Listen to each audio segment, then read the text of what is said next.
अस्सलामुअलैकुम नाजरीन, आप देख रहे हैं JN न्यूज़ और मैं हूं आपकी host Rubina Chaudhary.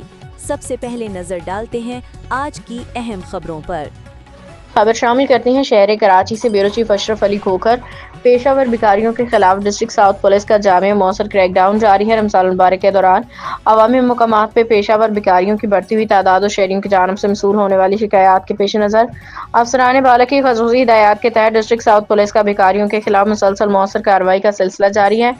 South police ने कार्रवाइयां करते हुए शाहराहों चौराहों अवामी मकामात में भीख मांगने में मुलविस मजीद 40 से जायद पेशावर भिखारियों को गिरफ्तार कर लिया। डिस्ट्रिक्ट साउथ पुलिस की जानिब से तमाम पेशावर भिखारियों को पहले भी वार्निंग दी जा चुकी है।